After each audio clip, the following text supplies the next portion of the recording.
Hi everyone, greetings to all. Myself Ramya, Assistant Professor of Chemistry, Madhur Keshri Jain College for Women, Vaniambadi. Today's topic is valence bond theory. So from this video, I will explain about what is valence bond theory and their postulates. First, what is valence bond theory? Valence bond theory was proposed by American scientist Linus Pauling in the year 1928. He was explained about the bonding between metal and ligand. From this theory, explained how the bond it will be formed between metal and ligand. He said the coordination compound, the bond it will be covalent in nature because of electron sharing of the overlapping between two orbital of metal and ligand. And this valence bond theory describes covalent bond formation as well as the geometry of the molecules, right? So valence bond theory is bond formed between the central metal atom and ligand. It's due to overlap of filled ligand orbital containing a lone pair of electron with vacant hybrid orbital of central metal atom. So initially we know that how the coordination complex it will form. Metal it have vacant orbital, right? It will create a vacant orbital to accommodate the pair of electron by the ligand. Ligand it should have at least one filled orbital to donate a pair of electron to the central metal atom, right? Then only the coordination complex it will formed. Okay, we know that coordination compound have central metal ion and ligand.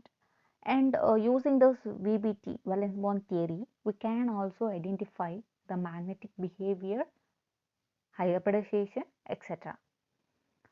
Now let's see what are the postulates of valence bond theory.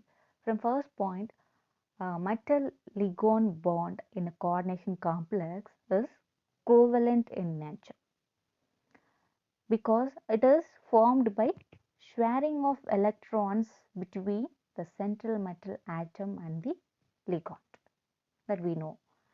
From second point, each ligand should have at least one filled orbital containing lone pair of electrons. So while forming the coordination complex, metal it should create a vacant hybrid orbital to accommodate the electron pair by ligand, right? So ligand it should have at least one filled orbital of lone pair of electron. Then only the complex will be formed, right? From third point, in order to accommodate the electron pair donated by the ligands, the central metal ion present in the complex provide required number of vacant orbitals. So based on the coordination number, the central metal ion it will be create a vacant hybrid orbital. What is coordination number? The coordination number is the number of ligand which is directly attached to the central metal atom, that we call coordination number. So based on coordination number, the metal ion it will create the vacant hybrid orbital to accommodate the electron pair donated by the ligand, right? Next, fourth point, the vacant orbitals of central metal atom undergo hybridization and form vacant hybrid orbital. What is hybridization? If two different orbitals involve together or mix together, it will form new hybrid orbital, right? That we call hybridization. For example, one s orbital, one p orbital, it will mix together, it will form new sp hybrid orbital. Okay, so based on hybridization, we can identify the geometry of the particular complex.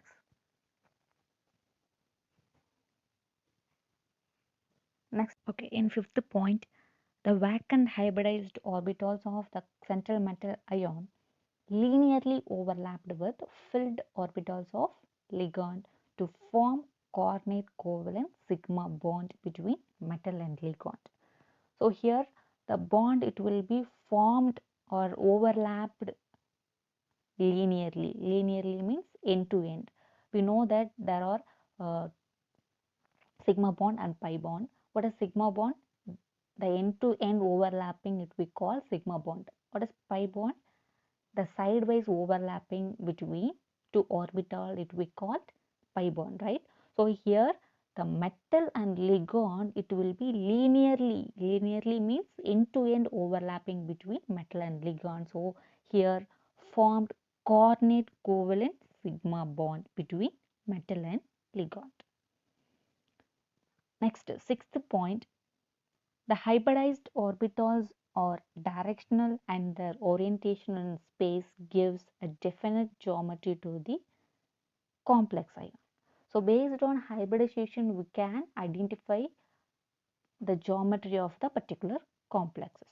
For example, sp, one s orbital, one p orbital, it will be 2. 2 means linear, right? So based on hybridization, we can identify the geometry of the coordination complex. Okay, in seventh point, in the octahedral complexes, when the hybridization involved in inner orbital complexes, that means n minus 1 the orbital, it will be called low spin complex. If the hybridization, it will involve the outer orbital complexes, it will be called high spin complexes. Here ns represents the principal quantum number of outermost shell. Next, the eighth point is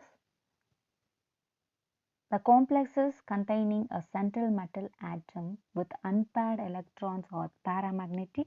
If all electrons are paired, then the complex will be diamagnetic. So from this valence bond theory, we can also identify the magnetic behavior based on the orbital filling. If in orbital filling all the electrons are paired, means the magnetic behavior, it will be what? Diamagnetic. If any unpaired electron is present, it will be called paramagnetic. So based on the orbital filling, we can identify the magnetic behavior of the complex. From the ninth point, ligands such as carbon monoxide, cyanide, ethylene diamine and ammonia present in the complexes causes pairing of electrons present in the central metal atom. Such ligands are called strong field ligand. So initially the ligands, it will be various type. It may be a negative or positive or neutral ligand, right? So this type of ligands, it will be strong field ligand. And the last point, the greater the overlapping between the ligand orbitals and the hybridized metal orbital, greater the bond strength. So when the overlapping between metal and ligand, it will be greater, means the bond strength also greater, right? Thank you.